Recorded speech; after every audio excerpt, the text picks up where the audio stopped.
Nih yang keempat. Oke. Nah, tuh. Jumlahnya A1 tambah A2 berarti dari sini totalin semua. Nah, totalnya 47 juta jumlah PPN keluarannya. Kok 47 juta kita? Oh enggak, di sini. A1, oh bener 47 juta. 470 juta. Nah, karena plus ekspor ya. Tapi kalau ini cuma ekspornya nggak ada, cuma lokal aja. Tuh, 38 911 299. Seperti total yang di sini ya, di A2 ini. Tuh, sama ya. Kemudian nah, pajak keluaran yang harus dipungut sendiri. Nah, yang dipungut sendiri itu cuma ngambil dari yang ini nih. Nih. A1. 25 juta. PPN berarti ini cuma narik dari sini aja ya. Nih. Pindahin karena apa? Karena ini nggak dipungut. Kalau yang nomor 3 itu si BUMN sendiri yang nyetor, kalau yang ini memang dapat fasilitas nggak dipungut, makanya nggak ada PPN-nya. Yang ada PPN-nya cuma yang 25 juta. Oh. Makanya kita tinggal pindahin ke sini. Nah, PPN di store di muka dalam masa pajak yang sama. Ini kalau misalnya kita bayar sendiri nih, tapi nggak tahu nilainya berapa, bayar aja karena terlalu baik ya kan sama negara, bayar aja dulu gitu. Nah kalau masih ada bayar dulu, kita masukin sini aja, jadi uang muka PPN lah istilahnya. Nah ini PPN masukan diperhitungkan, ngambilnya dari nomor 5, AB nomor 5 nih AB nomor 5 14 juta. Nah kita eh, faktur keluaran total 25 juta yang harus kita setor, tapi di sisi lain kita punya faktur masukan 14 juta. Nah, kita jangan setor 25 juta, kita kurangin dulu sama 14 juta. Inilah selisih kurang bayar atau lebih bayar. Kurang bayar itu kalau misalnya PPN keluaran kita lebih besar, lebih bayar kalau misalnya PPN masukan kita yang lebih besar. Kalau kurang bayar ya berarti kita harus setor nih. Nih. Karena PP ini kan masa April ya, berarti maksimal itu tanggal 31 bulan 5 tahun 2016. Ini harus kita store nih maksimal ini. Gimana kalau misalnya telat? Ya telat ya 2% per bulan dari total yang kurang bayar. Misalnya baru setor tanggal 1 Juni ya berarti 2% kali 11 juta. 2% telatnya sebulan kan dianggapnya. 2% kali sebulan kali 11 juta. Gitu. Nah, sebelum kita laporin ini, kita harus store dulu nih melalui media SSP. Nih, kalau dulu SSP-nya ini manual gini. Tapi kalau sekarang saya coba contohin.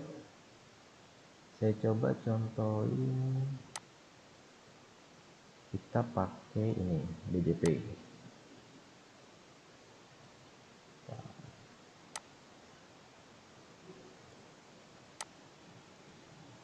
Oke.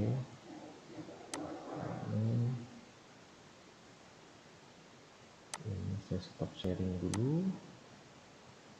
Kemudian saya share yang nih. Nah, ini kelihatan ya. Ini DJP online-nya ya. Jadi kita masuk ke situs DJP online untuk bikin SSP. Ini saya contohin pakai perusahaan saya aja dulu. Ini bisa kita dapat kalau misalnya kita daftar Evin namanya. Jadi sekarang semua perusahaan itu udah punya Evin, cuma tinggal kita minta aja berapa Evin kita. Nanti kita bisa akses ke sini. Coba ya. Kita coba dulu.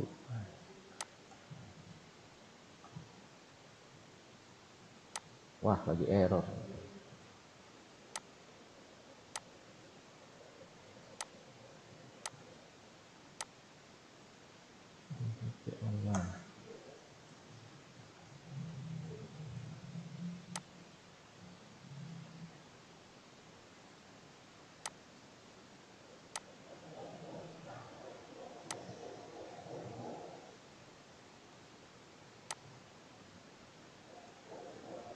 tadi sepertinya saya ada lihat pop up, kayaknya BUMN ada yang salah deh. Bentar.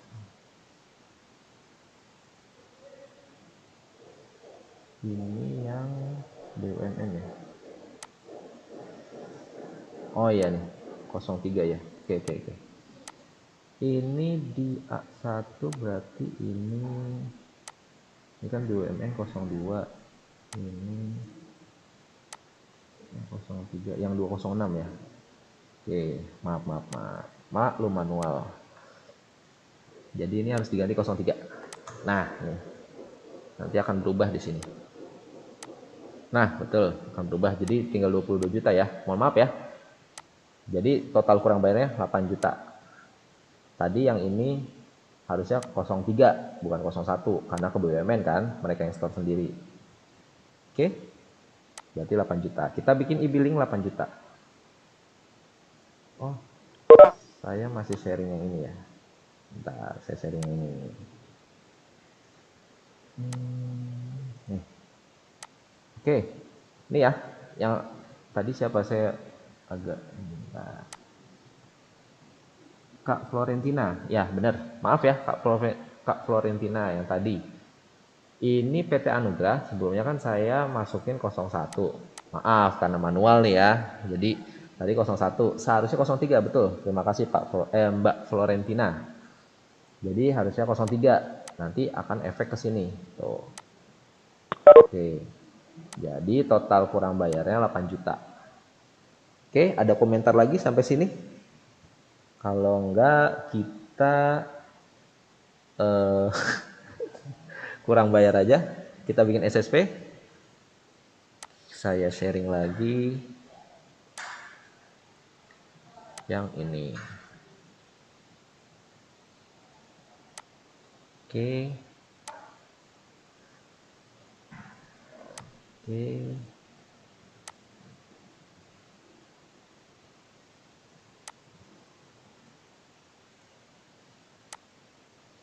Nah, di sini.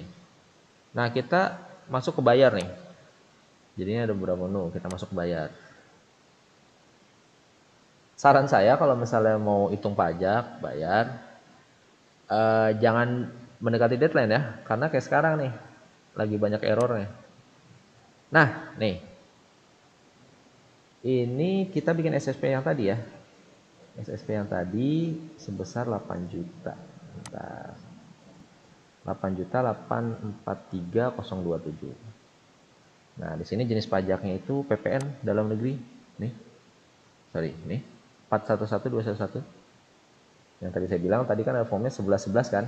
11 itu tahun, 11 ini kode terakhir pajak nih. PPN kan 11 nih. 411211. Jenis setorannya masa ya. Masa nih. 100.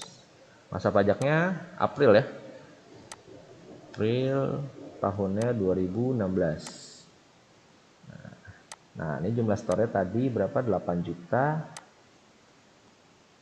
8 juta 27. 8 juta 830.027. Masuk sini. 8 juta 800 8 juta 430.267. 8 juta 800 nih. Nah, nih. 8 juta 800. Nah, nih, saat ini 8 juta 843.027 rupiah. Udah, kita buat billingnya. Oke. Ini P6M7. Oke. Ini cuma make sure aja bener angkanya. Cetak. Ini kode billingnya. Kelihatan lah ya? Kelihatan nggak? Oke. Nah, di sini tuh.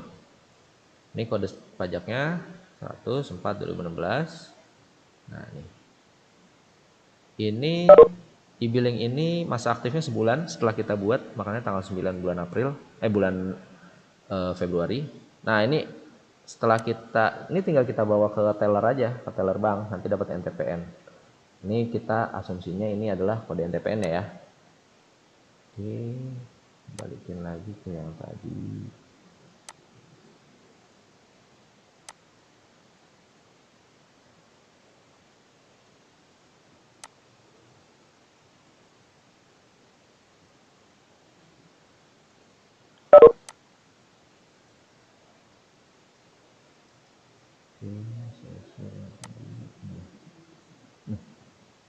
Oke, tadi kita udah dapet asumsinya, kita udah dapet yang tadi NTPN udah kita bayar, dapatlah ini kodenya.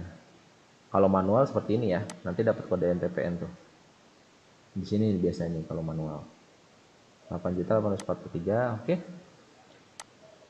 karena kurang bayar jadi haknya nggak usah kita exin, kita bayar. Oke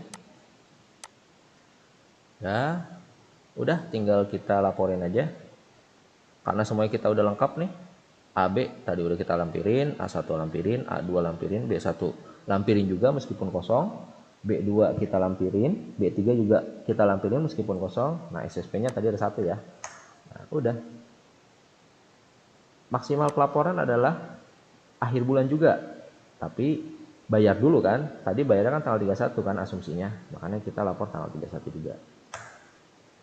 Tanda tangan dan dicap perusahaan oleh direktur, harus direktur, pengurus yang didaftarin, nggak boleh yang lain. Kalau misalnya yang lain berarti harus pakai kuasa. Tanda tangan udah, tinggal laporin, selesai.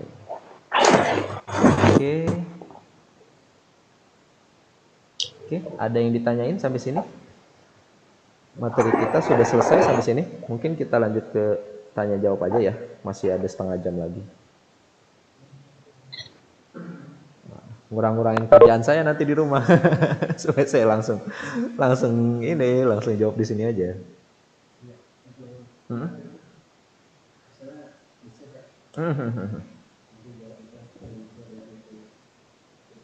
Oke, siap.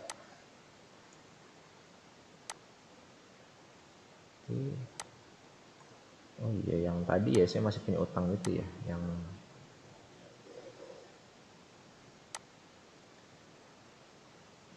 oke, pertanyaan gimana? Tes sekalian. Kak Rafin, gimana Kak Rafin?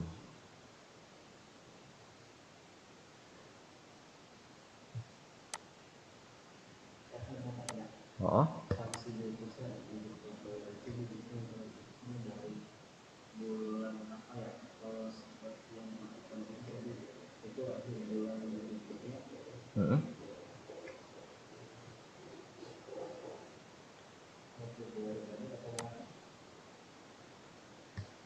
Gimana? Sorry.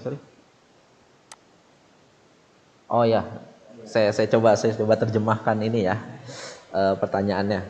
Gimana cara menghitung dari Karafin ya? Gimana cara menghitung denda telat bayar atau telat lapor? Telat itu ada 2 ya, telat bayar sama telat lapor. Kalau telat bayar atau kalau telat lapor itu nilainya fix. Fixnya itu kalau PPN 500.000. Jadi telat seberapa lama pun ya 500.000 gitu. PPH 100.000, telat seberapa lama 100.000. Kalau telat bayar itu 2% per bulan. Jadi lihatnya itu dari deadline pembayarannya kapan. Kan kalau PPN itu kan akhir bulan berikutnya.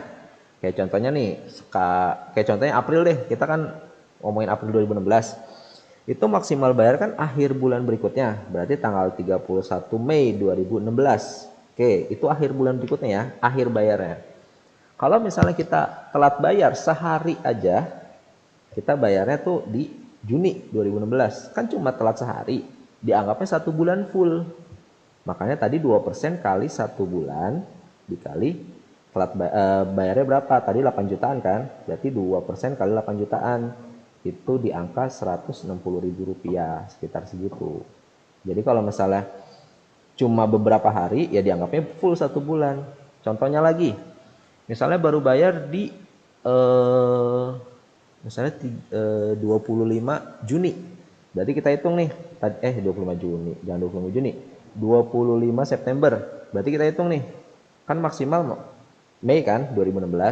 Berarti kan kita hitung Juni, Juli, Agustus, September, 4 bulan. Berarti 4 bulan kali 2% kali yang kita bayar tadi 8 jutaan. Berarti 8% kali 8 juta. Berarti kisaran 640 ribuan lah kalau nggak salah. Tuh, seperti itu. Tapi maksimalnya 24 bulan. Jadi kalau misalnya udah bayarnya telatnya udah terlalu lama ya maksimal 24 bulan. Misalnya tadi 2016 baru bayar di tahun ini nih 2021 kan udah 5 tahun tuh. Ya tetap aja dianggapnya 2% kali 24 bulan kali yang dibayar. Itu sih. Ada lagi? Dari Kak Eka Susiawati. Hmm? Hmm? Hmm? Hmm? Oke, misal perusahaan servis mobil di Astra. Di situ kan biasanya di kwitansi ditulis tuh ada PPN-nya. Tapi oke, pertanyaannya apakah PPN itu bisa dikreditkan? Oke, di lapangan saya juga sering nemu nih servis mobil di Astra ada PPN-nya tapi nggak dikasih faktur pajaknya. Itu kita minta aja faktur pajaknya. Bisa dikreditin atau enggak? Kita lihat dulu mobil yang kita servis mobil apa. Kalau yang tadi saya bilang, kalau misalnya mobilnya itu mobil yang bikin kita sombong, kayak station wagon, terus sedan, BMW, itu nggak bisa dikreditin. Masa buat usaha yang kayak gitu? Itu kita asumsiin yang buat operasional aja. Kalia boleh lah. Terus Avanza boleh lah. Nah yang kayak gitu-gitu yang masih berhubungan sama usaha, itu masih bisa kita kreditin. Tapi kalau misalnya yang udah sombong-sombongan tuh ya BMW dan lain-lain, nah itu nggak bisa kita kreditin. Tuh, kita masukin ke B3. Oke, ada lagi? Kak Friska gimana? Faktur pajak itu ada masa expirednya atau enggak? Saya tanya dulu nih, saya ini aja ya, saya kasih opsi aja ya. Masa expired yang dimaksud itu apakah masa expired untuk kreditin atau masa expired dari faktur pajak itu sendiri? Kalau misalnya kita sebagai penjual nerbitin faktur pajak, itu expirednya setahun. Karena kan kita minta nomor seri kan buat setahun.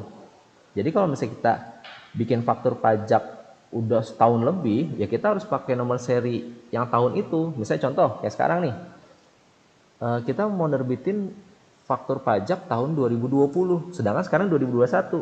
Kita udah balikin belum tuh 2020? Kalau udah dibalikin, kita nggak bisa bikin di 2020, nggak bisa backdate. Tapi kalau misalnya kita masih nyimpen sisanya, kita masih bisa backdate. Tapi kalau misalnya udah dibalikin, kita nggak bisa bikin faktur pajak di tahun 2020, harus kita paksain di 2021. Itu kalau misalnya expired yang dimaksud yang itu ya. Kalau misalnya expired yang dimaksud adalah expired untuk kreditin faktur pajak, menurut aturan 3 bulan. 3 bulan setelah tanggal faktur pajak. Contoh, kayak sekarang kita beli nih, ini sekarang tanggal 10 ya. Tanggal 10 Januari 2021 kita beli barang, ada faktur pajaknya. Tanggalnya kan 10 Januari 2021. Kita berhak kreditin 3 bulan setelahnya. Jadi misalnya kan sekarang Januari, berarti 3 bulan setelahnya itu Februari, Maret, April. Jadi kita bisa kreditin di masa PPN April yang kita laporin maksimal Mei. Jadi kadaluarsanya itu sampai Mei 2021 karena 3 bulan setelah dari tanggal faktur itu. Gitu. Jadi Mei ya 2021, jadi 3 bulan setelahnya ya. Kalau mau gampang 4 bulan karena kan tambahan ini kan, tambahan deadline laporan kan 1 bulan berikutnya kan. Setelah itu kita nggak bisa kreditin, masukin ke B3. Tapi gimana? Ada cara lain. Kalau misalnya mau tetap kreditin ya kita lakuin pembetulan, masukin di bulan Januari. Misalnya kita baru terima di Desember 2021. Nah, kita baru terima tuh faktur pajak Januari, ya kita betulin tuh Januarinya. Kita masukin Januari, tuh Januari 2021. Itu masih bisa. Oke, ada lagi? Kak Maudi.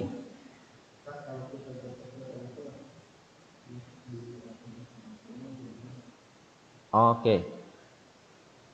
Pertanyaan dari Kamodi, kalau kita bikin SPT PPN itu di aplikasi fakturnya apa gimana? Nah, ini dia. Saya kebetulan mohon maaf nggak bawa aplikasinya. Jadi ada istilah tadi yang tadi saya sebut e-faktur 3.0. Ini saya coba sharing deh. Stop sharing. Ini saya sharing di apa tuh?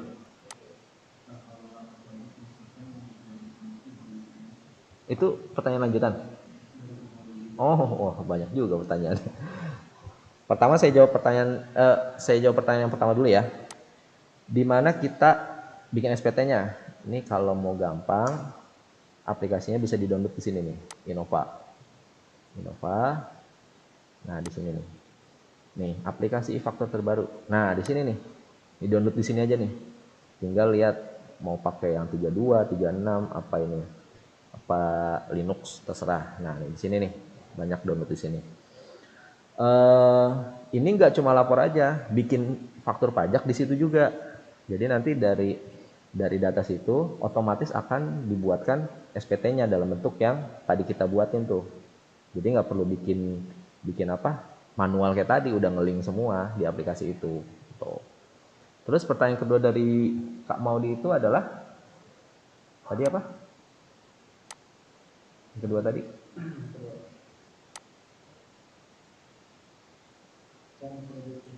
Cara kreditin?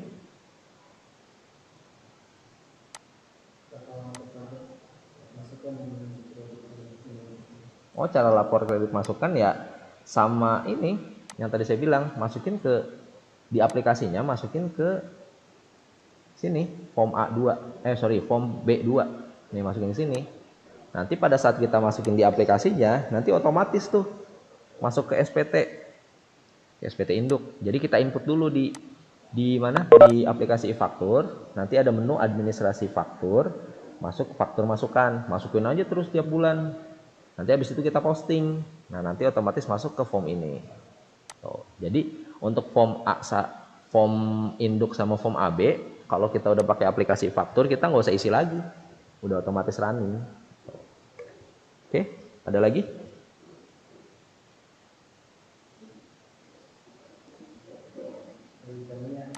Oh, dari Kak Mia gimana tuh?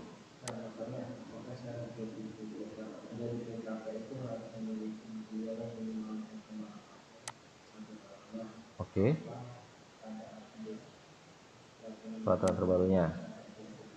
Oke, pertanyaan dari Kak Mia, apakah jadi syarat PKP itu harus omsetnya itu di atas 4,8 dalam setahun? Atau ada syarat lain? Jadi gini, PKP itu pada dasarnya sukarela awalnya. Jadi kalau misalnya kita nantinya akan ada penjualan yang banyak dan ada customer kita butuh PPN, mending kita daftarin PKP aja dari awal. Nggak perlu nunggu omset di atas 4,8 M. Omset di atas 4,8 M itu kalau misalnya udah muncul kewajiban. Jadi kalau misalnya udah di atas 4,8 M, mau nggak mau itu harus PKP. Tapi kalau masih di bawah itu pilihan, mau atau enggak. Gitu. Intinya sih itu. Aturan terbarunya ya batasannya 4,8. Kalau di atas 4,8 itu udah wajib, kalau di bawah masih pilihan. Oke, ada lagi? Oh, keuntungan jadi PKP. Ya keuntungannya sama kayak milih saya aja. Enggak, keuntungan PKP itu adalah biasanya di dunia bisnis, kayak contohnya nih perusahaan saya nih, saya daftarin PKP meskipun klien saya nggak banyak, meskipun omset saya belum 4,8. Kenapa? Karena kita bisa masuk ke industri-industri yang gede. Biasanya industri-industri yang gede itu udah PKP kan, dia pasti nyari vendor-vendor yang udah PKP. Makanya kalau kita punya peluang di situ ya kita harus daftarin PKP supaya kita dapat customer yang besar. Tapi kalau misalnya luang lingkup kita kecil, saran saya nggak perlu. Misalnya kayak jadi, mohon maaf, kayak misalnya jadi supermarket yang supermarket, jangan deh warung deh. Kalau warung kan itu kan customernya cuma pribadi kan, ya kalau gitu ya nggak usah PKP, ntar ribet-ribetin aja. Jadi lihat dari core bisnis kita. target bisnis kita kemana. Kalau target bisnis kita itu ke perusahaan-perusahaan gede, ya kita dasarnya PKP. Jadi nanti kesempatan untuk dapat customer gede itu lebih tinggi, tapi jadi lebih ribet. Makanya lihat dulu keuntungannya apa, gitu. Cost benefitnya apa. Gitu. Dan keuntungan yang kedua, kalau misalnya kita beli dari penjual yang PKP, PPN itu bisa kita kreditin. Kayak misalnya kita beli barang di Indomaret kan ada PPN-nya tuh, itu bisa kita kreditin kalau kita PKP. Tapi kalau enggak ya udah kayak sumbangan aja ke Indomaret, Alfamart. Jadi keuntungannya sih dua itu aja sih. Tuh, ada lagi dari Kak Aris. Lebih bayar PPN bisa nggak dikompensasiin lebih dari 1 bulan? Bisa. Jadi kalau misalnya kompensasi itu boleh diklaim, boleh dikompensasiin yang tadi saya bilang. Waduh, ada suara apa nih? Kalau misalnya kompensasi PPN itu yang tadi saya bilang, kalau SPT-nya itu menimbulkan lebih bayar, itu maksimal 3 tahun, 2 tahun sebelum daluarsa. Jadi bisa dikompensasiin lebih dari sebulan ya, iya sampai 3 tahun. Gitu. Batasnya 3 tahun ya. Jadi kalau misalnya lupa, yang masuk ke yang tadi aja nih, nanti dikompensasiin, terus pas di SPT AB-nya, ya masukin aja nih di sini kompensasi bulan apa. Oke, ada lagi? Oh, PPN kegiatan bangun sendiri ya? Wah, nih pertanyaannya udah dari Kak Khairia. Kak Khairia pertanyaannya bagaimana dengan PPN membangun sendiri? Nah, PPN membangun sendiri itu, nih pertanyaan udah berat ini. PPN membangun sendiri itu asalnya kalau misalnya kita bangun rumah. Kalau misalnya kita bangun rumah, bangun gedung, tapi tujuan untuk produksi, nah itu kita harus store PPN-nya sendiri. Jadi nggak lewat orang. Itu kita isi di induk nih. Induk yang poin 3 nih. Yang Romawi 3. PPN terutang atas kegiatan membangun sendiri. Nah, kita hitung dulu. Kan biasanya kalau misalnya kita bangun bangunan, itu ada IMB-nya kan. Nah, IMB itu kan ada nilai proyeknya berapa. Nah, itu kita bayar PPN-nya sendiri. Misalnya 100 juta. 100 juta itu kan barang sama tukang misalnya. Nah, itu kenanya 20% DPP-nya. Dari 100 juta berarti 20 juta. 20 juta PPN-nya 10 juta. 20 juta PPN-nya 2 juta. Gitu. Pokoknya biaya-biaya yang kita keluarin selain tanah itu kena PPN. Gitu. Makanya sekarang udah banyak yang ditagih-tagihin tuh. Kalau misalnya yang bangun-bangun sendiri, yang lagi renovasi rumah, itu ada berapa yang udah ditagihin. Karena itu kena PPN dan harus di-store sendiri. Tuh, ada lagi?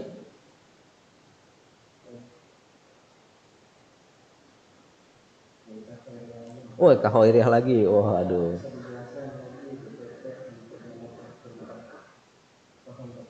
Oh, 040. Gimana? Sorry. Bisa dijelasin. Heeh. Oh, gini.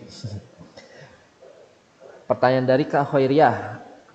DPP 040 kenapa 10% dari harga jual? Jadi gini, ini aturannya gini loh. DPP 040 itu nggak cuma dari 10% ya, bisa dari nilai lain. Misalnya, kalau misalnya saya perusahaan, misalnya saya ngasih donasi, saya ngasih barang ke pegawai secara gratis. Nah, itu harus ada PPN-nya. Tapi kan kita nggak jual ke karyawan. Kita ngasih aja kan. Nah, nilainya itu kan bukan dari nilai jual, tapi nilai yang wajar, berapa harga itu barang. Nah, itu kan bukan dari nilai jual, dari nilai lain. Nah, itu 040.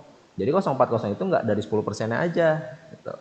Dari pokoknya nilai yang kita pakai sebagai dasar PPN selain dari nilai jual, itu harus kita pakai 040. Salah satunya, yang 10% lagi tuh, itu biasanya dikenakan untuk jasa outsourcing, jasa ekspedisi, itu biasanya PPN itu 10% dari 10%-nya lagi. Kenapa? Karena Jasa ekspedisi sama jasa outsourcing, kalau jasa outsourcing nggak 10% ya. Dia dari manajemen fee-nya aja ya. Ini jasa ekspedisi. Jasa ekspedisi itu biasanya dia ngeluarin biaya itu lebih lebih apa? Load-nya itu banyak. Jadi agak sulit kalau misalnya kita mau net off sama PPN masukan. Makanya dia PPN masukannya nggak bisa dikreditin. Makanya kayak JNE, DHL itu PPN masukan waktu dia beli itu nggak bisa dikreditin. Karena dia udah kenain 1%. Jadi asumsinya adalah untungnya dia itu adalah 10%. Gitu. Makanya 10% dari 10% lagi. Karena ekspedisi itu lot transaksinya banyak, terlalu banyak ya, dan sulit untuk ditrace, makanya orang pajak itu menyederhanakan kalau untungnya itu 10% dari harga jual, makanya kenainya 1%. Jadi DPP-nya 10%, PP-nya 10%. Kenalah PP-nya 1%. Gitu. Gimana? Masih bingung kah? Jadi contohnya kayak gini deh. Misalnya kita apa tuh ngirim barang kan biasanya lewat JNE 9.000 ya. 9.000 itu PPN-nya bukan 900 tapi 9 rupiah, 90 rupiah.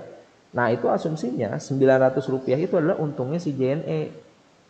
Makanya PPN-nya 10% dari 900. Itu bukan dari 9.000. Karena dia udah nggak punya hak untuk mengkreditkan pajak masukan. Gitu. Jadi dipukul rata aja. Gimana? Masih ada yang bingung kah? Atau ada pertanyaan lain? Saya nanya dari sini boleh ya? Gimana? Kak Host nanya langsung dari ini. Silakan. Bapak Aris Munandar ya? Ya. Silakan. Kalau untuk PPN membangun sendiri ya, uh, itu yang dasar pengenaannya apa ya? Kalau untuk finishing masih tetap kena ya? Apa hanya sekedar konstruksi gitu? Oke, kalau misalnya PPN membangun sendiri itu dikenakan atas konsumsi sendiri Pak. Baik itu untuk perumahan atau untuk perkantoran. Itu kalau misalnya mau ikutin aturan ya, itu berdasarkan IMB. Jadi setiap kita renovasi, sorry bukan berdasarkan aturan. Kalau misalnya kita mau berdasarkan bukti ya kita pakai IMB. Tapi kalau misalnya kita berdasarkan aturan ya kita eh, apa ya volunteer lah, kita store sendirilah, kita kita store sendiri berdasarkan kira-kira nilai pembangun kita berapa gitu. Jadi kalau misalnya benar-benar ikutin aturan, Bapak hitung-hitung sendiri berapa biayanya di luar tanah, nah PPN-nya berapa, nah kita store sendiri. Tapi kalau misalnya mau berdasarkan bukti, ya pokoknya setiap pembangunan yang pakai IMB itu yang kita kenain PPN yang membangun sendiri. Gitu. Saran saya sih berdasarkan IMB aja supaya ada buktinya. Kan kalau misalnya cuma renov-renov ganti pintu, ganti jendela ya agak-agak ini sih agak-agak ribet aja kalau kita bayar PPN gitu. Jadi sesuai nilai IMB aja. Oke? Oke, terima Oke, kasih. sama-sama Oh, Pak. satu lagi Oke, silakan. yang apa? eh yang lebih bayar ya, lebih lebih bayar. Nah, misalnya di bulan Januari itu kita lebih bayar 50 juta atau lah. Terus di bulan Februari kita bayar PPN itu cuman 25 juta. Oke, Nah, kan kita kompensasi kan yang di Januari kan bisa kita kompensasi yang 50 betul. itu kan. Betul. Nah, kita kompensasi di Februari yang hanya 25 juta. Oke. Berarti yang di Januari masih ada sisa kan? Betul. Nah, sisanya itu masih bisa dikompensasi lagi nggak? Bisa, Pak. Jadi kan nanti kompensasi bulan sebelumnya itu kan masuk ke sini nih. 50 juta. Di sini kan tadi 25 juta nih. Ini 25 juta, di sini 50 juta, berarti nanti diinduk sisa 25 juta nih di sini. Minus 25 juta kan lebih bayar. Nah, kita kompensasi lagi aja di sini. Dikompensasi ke masa pajak berikutnya. Jadi buat Maret sampai itu habis. Tuh. Jadi masih bisa sampai yang tadi batas yang expired 3 tahun itu ya. Selama dikompensasi dalam waktu 3 tahun masih bisa. Apalagi ke masa-masa berikutnya sebulan aja masih bisa. Oke, ada lagi? Oke, terima kasih. Oke Pak, sama-sama Pak.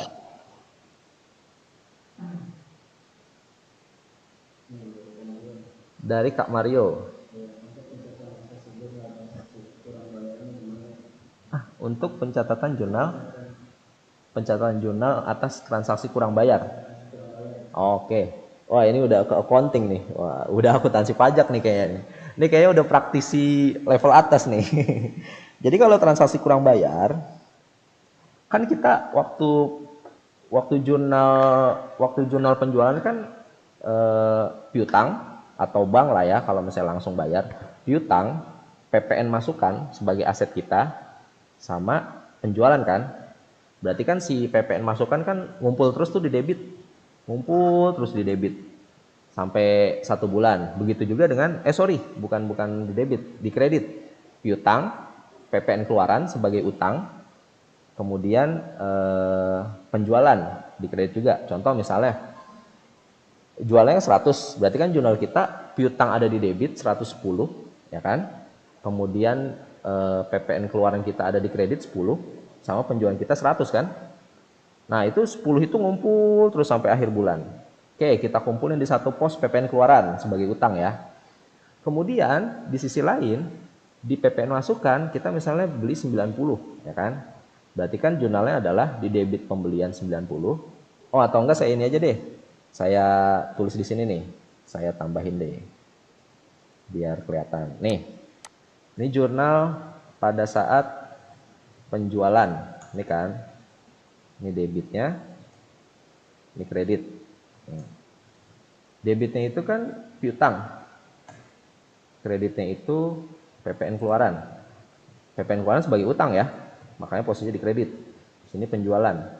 Ini saya gedein deh biar kelihatan. Nah, piutang itu tadi 110 kan? PPN keluaran 10. Penjualan 100. Gini kan? Jurnal pada saat pembelian. Di debitnya adalah pembelian. Expense ya, COGS ya, langsung ya. Di sini debitnya PPN masukan. Masukan sebagai aset ya. Karena bisa kita klaim. Kreditnya itu adalah utang. Gini kan. Misalnya belinya 90. PPN masukannya 9 kan? Di sini 99. Oke. Ini kan jurnal pada saat masing-masing transaksi. Nah, gimana pada saat kurang bayar di akhir bulan kita harus jurnal adjustment. Nah, kita kan mau klaim PPN masukan ini kan? Karena kita mau klaim PPN masukan ini, nih, PPN keluaran kita 10, PPN masukannya 9, kan lebih kecil PPN masukan kan? Berarti kita nolin PPN masukannya. Karena awalnya di debit, ya berarti di kredit nih, PPN masukan 9. Nah, PPN keluaran otomatis ngurangin PPN keluaran dong. PPN keluaran 10. Artinya sisa PPN keluaran di akhir bulan 1 kan. Makanya pada saat di bulan berikutnya kita bayar nih debitnya, kreditnya, PPN keluaran. Sini kita bayar pakai bank 1. Gitu. Habis PPN keluarannya habis, PPN masukannya habis, selesai. Jadi nanti di akhir bulan saya saranin untuk adjustment tiap bulan. Untuk men-net off antara PPN masukan sama PPN keluaran. Mana yang lebih di sini 9. Mana yang lebih kecil? Kalau yang lebih kecil PPN masukan, ya kurang bayar kan? Makanya PPN keluarannya dibayar melalui bank di bulan berikutnya. Tapi kalau misalnya lebih kecil PPN keluaran, ya berarti PPN keluarannya dinolin. Muncul PPN masukan. PPN masukan ini akan digunakan untuk mengurangi PPN keluaran bulan-bulan berikutnya. Oke, ada lagi. Ini tadi jurnalnya ya. Jurnal.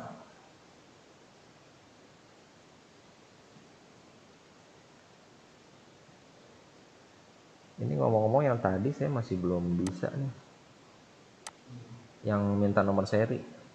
Ini kayaknya minum sertifikat. Oke, ada lagi sambil nunggu.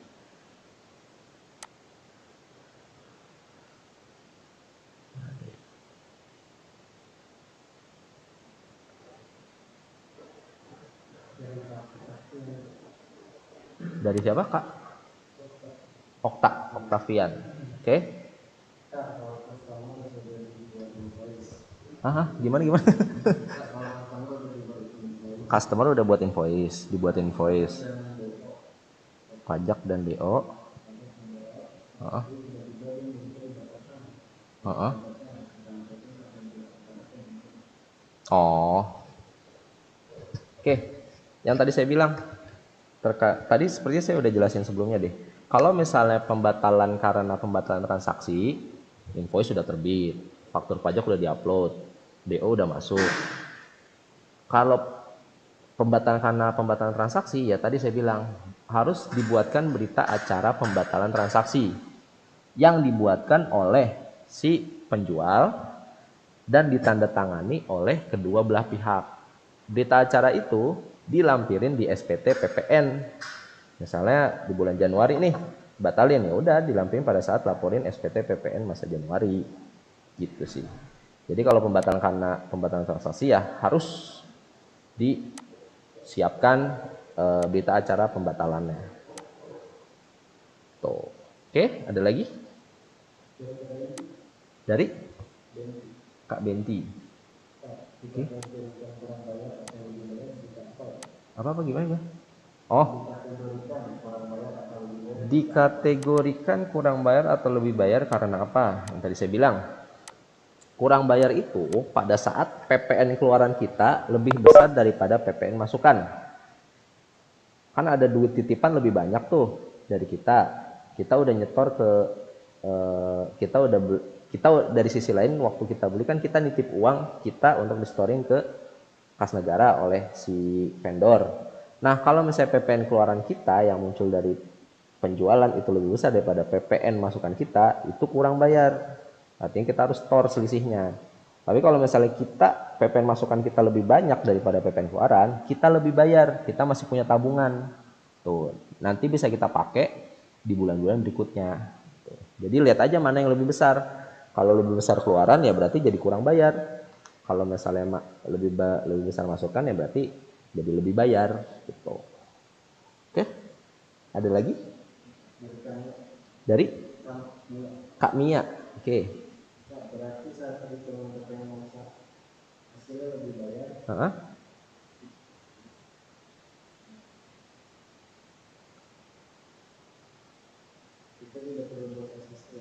Oke.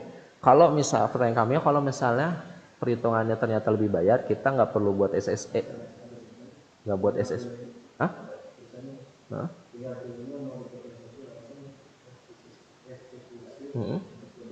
Oke.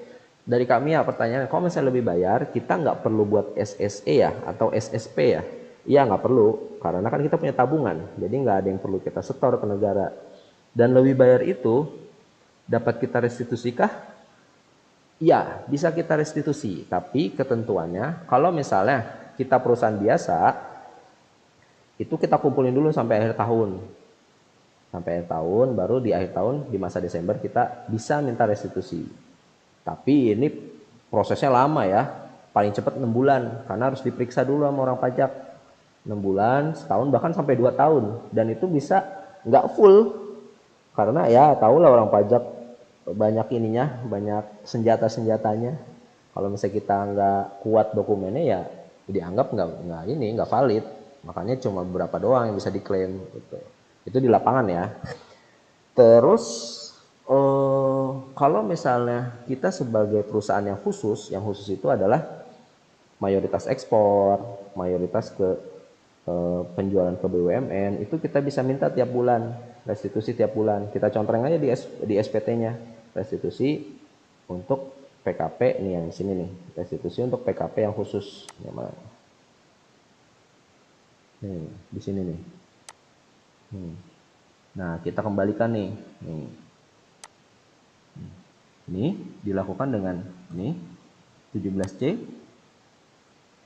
Ini dengan prosedur biasa atau prosedur pengembalian pendahuluan itu maksudnya tiap bulan. Kalau prosedur biasa itu melalui pemeriksaan. Tuh, kalau prosedur biasa ya lama. Kalau pengembalian pendahuluan tuh dibalikin dulu, dan itu juga lama juga, bisa sebulan 2 bulan dibalikin. Baru diperiksa gitu. Tinggal terserah mau pakai yang mana. Oke, ada lagi? Kamaudi. Oh, kayaknya Kamaudi sering nanya nih kayaknya nih. Oke, silakan. Heeh.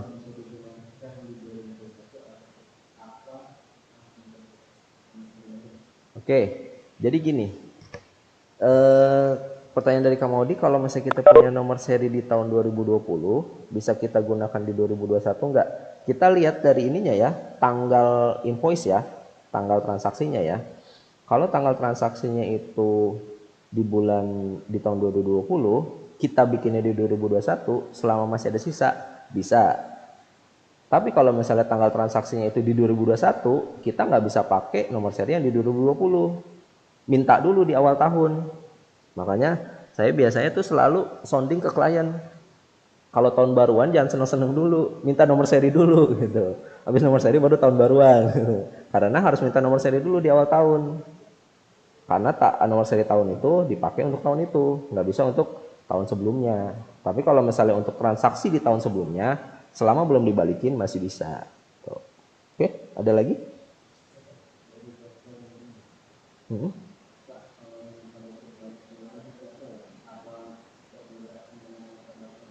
Oke, nota retur penjualan. Oke, dari Kak Florendina. Oke, Kak Flo aja ya biar kita akrab. Dari Kak Flo, nota retur penjualan bedanya apa sama nota pembatalan? Retur kan itu pengembalian ya. Artinya kalau misalnya pengembalian itu nggak semuanya dikembaliin. Misal kita jual, ada yang cacat nih, kita balikin kan barangnya, otomatis tagihannya juga kita balikin dong. Uang yang kita udah bayarin kita balikin dong. Nah itu namanya pakai nota retur. Nota retur itu untuk mengurangi PPN yang udah kita keluarin. Gitu. Misal contohnya kita jual 100, ada yang cacat nih 30. Nah, kita bikin nota retur 30. Jadi PPN yang 10 itu kita kurangin sama 3. Jadi nanti ujung-ujungnya PPN yang kita bayar itu cuma 7. Tapi kalau pembatalan, biasanya itu semuanya dibatalin sampai transaksi-transaksinya. Jadi full 100% dibatalin. Makanya kita kalau misalnya 100% dikembaliin, mending dibatalin aja deh. Tuh. Jadi pakai berita acara pembatalan. Tuh. Oke, ada lagi? Dari Kak Firda. Oke. Oke. Gimana kalau misalnya jadi PKP terus jadi non PKP? Bisa atau enggak? Kalau untuk bisa atau enggak kita lihat dari omsetnya. Omsetnya turun atau enggak? Kalau misalnya omsetnya masih di atas 4,8 dalam setahun, enggak akan bisa. Karena di atas 4,8 harus jadi PKP. Tapi kalau misalnya apa tuh? Kalau misalnya omsetnya itu di bawah 4,8, itu kita bisa ajuin penonaktifan PKP atau pencabutan PKP. Tapi sekali lagi kalau misalnya udah cabut, biasanya kalau misalnya minta PKP lagi itu susah banget. Makanya dipertimbangin lagi deh. Nantinya akan mau jadi PKP lagi apa enggak. Kalau misalnya mau jadi PKP lagi ya mending nggak usah dicabut. Mending lanjutin aja dulu gitu. Oke, ada lagi? Oh, waktunya udah habis ya. Ada banyak nggak sisa yang dikit doang. Ada berapa kira-kira?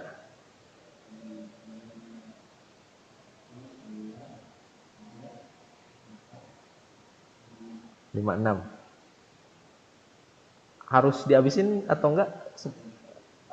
Udah di-cut aja apa boleh dilanjut gak? 6 aja.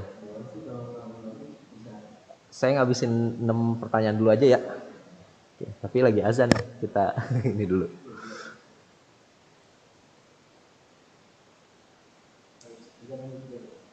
Apa? Mau ini dulu ya? Ya udah nggak apa-apa nih. Nanti saya lihat dari sini aja. Ini dari sini bisa kan? Chat ini kan? Ya, ini kan?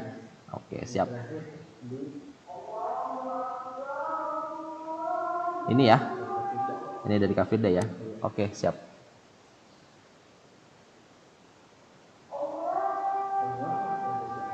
Hah? Nggak apa-apa ini aja.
Oke, ini 6 pertanyaan terakhir ya.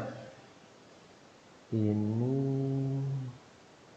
terakhir dari Kak Firda ya. Terakhir yang PKP jadi oke. Kemudian lanjut dari Kak Velawati. Kak, caranya kreditin pajak yang seperti Kakak bilang Indomaret itu bagaimana ya?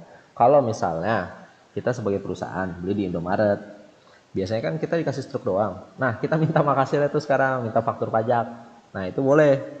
Kalau misalnya ngeyel, bilang aja atasannya. Waktu itu saya pernah coba dan bisa. Jadi kita minta nomor seri, yang penting kita bawa NPWP-nya aja. Ya tinggal lihat ini aja, nominalnya berapa. Kalau nominal kecil ya ribet-ribetin aja, mending nggak usah. Gitu. Tapi kalau misalnya nominal besar ya kita siap-siap bawa NPWP, minta dibikinin, kita tungguin ya. Nanti akan muncul faktur pajaknya, nanti kita laporin di SPT PPN gitu. Terus Kak, kalau ada retur dari Benti S. Silaban, Kak, kalau ada retur in dan out, masuk nggak itu di SPT masa? Atau langsung dikurangin aja? Gimana ya Kak perhitungannya jika ada retur in dan out? Mohon penjelasannya ya Kak. Oke, kita contoh di Excel aja nih misalnya. Di A1, misalnya kita ada retur, di A2, misalnya kita ada retur dari Kanya Santika Sari. Yang tadi kita jual 9.750.000, ternyata dibalikin tuh 5 juta. Ya berarti di sini kita minusin aja 5 juta. Nah, di sini kan jadi Nah, di sini jadi minus 500.000 kan? Jadi PPN-nya kan tadi kan harusnya 38 sekian. Jadi 389 juta kan? Jadi kan 384. Jadi otomatis ngurangin PPN keluarannya gitu. Begitu juga PPN masukan. Kalau kita ada retur ya berarti di sini minusin. Misalnya retur dari Agung Indah, kita retur 2 juta, ya kita minusin 2 juta. Nah, nanti di sini PPN ini juga minus 200.000 gitu. Jadi nanti kita masukin di sini aja, yang penting kita buat retur, nota returnya, kita masukin di sini, nanti otomatis kehitung di AB dan home induk gitu. Oke, saya kontrol Z dulu. Oke, kemudian dari Kak Maudi. Kak, kita yang jasa outsourcingnya, berarti faktur pajak kita yang dijadiin faktur masukan oleh klien ya Kak, atau gimana? Terus kalau saya buat faktur pajak itu berarti harus 040. Bentar, ini saya mencerna pertanyaan dulu. Kita yang kita sebagai jasa outsourcingnya, itu berarti faktur pajak kita yang jadi faktur. Oh iya betul. Misalnya kita jasa outsourcing, kita sebagai penyedia jasa outsourcing, kita kan koin 04. Nah, faktur pajak 04 itu dijadiin faktur masukan oleh customer kita gitu. Sama kayak transaksi biasa, ini cuma beda kodenya aja.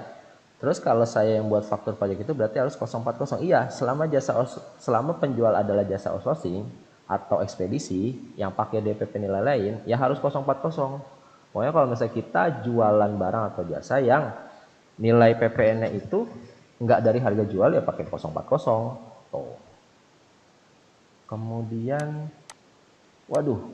Florentina Reines, Kak boleh minta contoh perhitungan sanksi bunga yang telat bayar dengan ketentuan tarif baru di Undang-Undang Cipta Kerja nggak?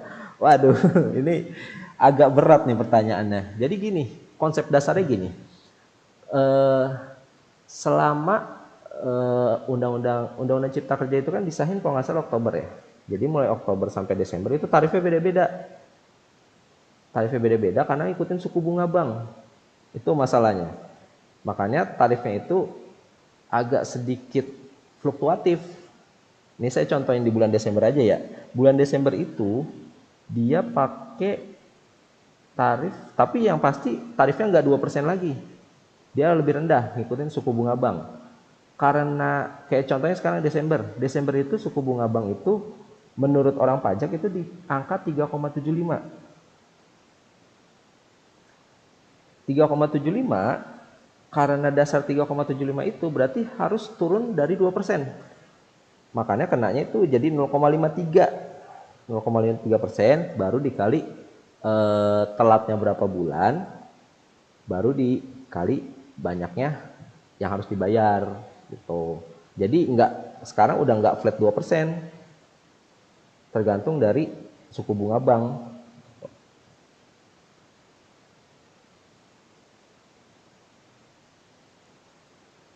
Oke, kemudian oh ini udah ya yang Kak Velawati. Kalau kita beli tools untuk kepentingan kantor di Maret gitu, pajaknya bagaimana tuh Kak? Tetap yang kayak tadi ya. Kita minta nomor oh ini belum di screenshot ya. Oh udah kan ya? Belum di screen. Oke. Kalau untuk Indomaret yang tadi ya, jadi kita minta bawa NPWP kita minta kasirnya buatin faktur pajaknya. Biasanya kalau misalnya dia Indomaret yang bukan pusatnya, biasanya agak lama karena kan di situ nggak ada orang keuangan, nggak ada orang pajak. Jadi biasanya dia laporin ke pusatnya dulu tuh supaya dibikin faktur, baru nanti dikirimin. Makanya saya bilang tadi nilainya gede apa enggak? Kalau nilai kecil ya daripada ribet mending nggak usah deh. Tapi kalau misalnya nilai besar ya boleh dicoba. Tuh. Terus yang terakhir nih yang Kak Florentina belum di share screen yang mana ya? Yang ini bukan yang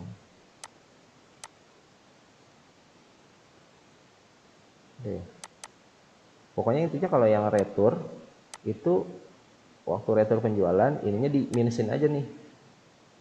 Minusin 500.000 misalnya 5 juta. Nanti PP-nya juga berkurang 500.000. Intinya sih gitu. Oke. 5 juta nanti di sini 500.000. Nah, di situ nanti otomatis berkurang di sini ya. Tuh, di sini berkurang. Oke, mungkin karena waktu sudah habis, kita akhiri saja pertemuan kita. Kalau ada pertanyaan lanjutan bisa di WA ke saya, nggak apa-apa. Nanti kalau sempat mungkin saya bisa jawab. Mungkin dari host gimana? Dari saya sudah selesai. Udah selesai.